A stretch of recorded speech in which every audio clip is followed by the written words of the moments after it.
खरगोन में पहले ही राउंड से बढ़त लेने वाले बालकृष्ण सेठ ने अपनी बढ़त को आखिरी राउंड तक बरकरार रखा। मध्य प्रदेश में लाडली बहना का जादू चला। जादू भी ऐसा चला कि सभी के अरमान धरे के धरे रह गए। वहीं खरगोन जिले में भाजपा और कांग्रेस तीन सीट पर बराबर रही, यानी आधे तुम्हारे और आधे हमारे। हालांकि इसमें कांग्रेस को 3 सीट का नुकसान हुआ है। खरगोन जिले के कसरावद, भगवानपुरा और भिकनगांव सीट पर कांग्रेस ने जीत का परचम लहराया, तो वहीं खरगोन, महेश्वर, बड़वाहा में भाजपा ने बाजी मारी। भाजपा के विजयी प्रत्याशियों ने इसे लाडली बहना की जीत बताई। गौरतलब है कि खरगोन के महेश्वर में भाजपा के घोषित प्रत्याशी राजकुमार मेव का जबरदस्त विरोध देखने को मिला था। बावजूद इसके उन्होंने सारे समीकरणों को फेल करते हुए 5,919 मतों से जीत हासिल की। कैबिनेट मंत्री को आप जीत का श्रेय किसको देते हैं? मैं जीत का श्रेय भारतीय जनता पार्टी के कार्यकर्ताओं को देता हूं और विधानसभा के मतदाताओं को देता हूं कि उन्होंने एक भ्रष्टाचार की राजनीति का अंत किया है। भैया, आपके सामने विरोध भी बहुत हो रहा था, फिर भी आप जीते। जहां बर्तन ज़्यादा होते हैं वहां बाजें आती हैं।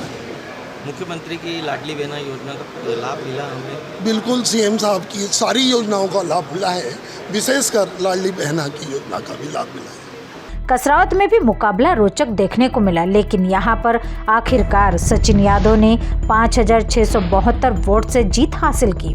खरगोन विधानसभा सीट को लेकर ऐसा माना जा रहा था कि यहां पर मुकाबला संघर्षपूर्ण होगा, लेकिन भाजपा के प्रत्याशी बालकृष्ण पाटीदार ने पिछली बार की 9,000 की लीड को उतारते हुए 13,765 वोटों से जीत हासिल की। पहले राउंड से ही बालकृष्ण सेठ ने जो बढ़त बनाई उसे आखिरी राउंड तक बरकरार रखा। एक बार भी ऐसा देखने को नहीं मिला कि कांग्रेस प्रत्याशी रवि जोशी बालकृष्ण पाटीदार की लीड के करीब पहुंचे हों।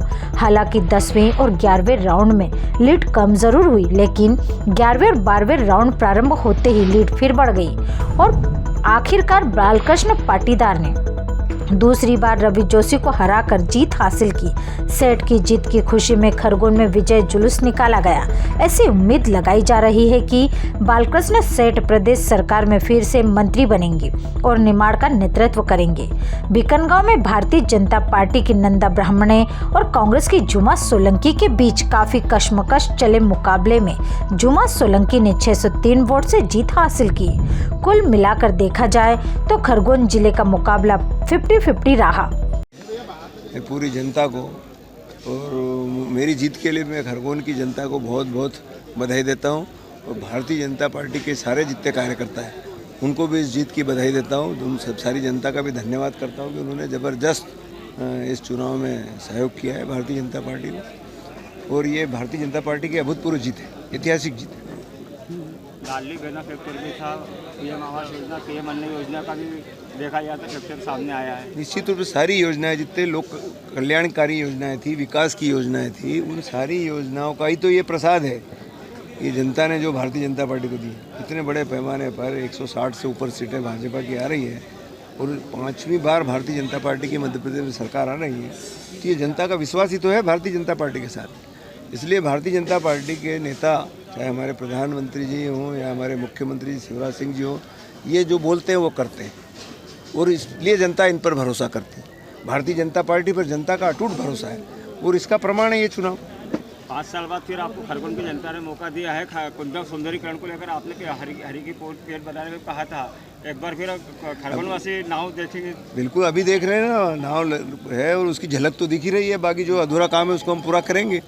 बाकी नाव भी चल रही है कुंदा में, वो उसको दृश्य भी अच्छा दिखता है। अब जाइए रात को टहलने के लिए, लेकिन अभी उसमें बहुत काम रह गया क्योंकि बीच में 5 वर्षों का ब्रेक आ गया था, लेकिन अब उसको पूरा करेंगे। और उसको भ्रांतियाँ चल रही है खरगोन में नहीं, महेश्वर में बनेगा कि मेडिकल कॉलेज का भूमि पूजन खरगोन में हो चुका है, इसलिए कोई उसमें भ्रांतियाँ नहीं है। वो कॉलेज का काम चालू हो जाएगा, बन जाएगा खरगोन में कॉलेज। दादा, पहले सरकार में मंत्री थे, क्या इस बार भी मंत्री बनने का?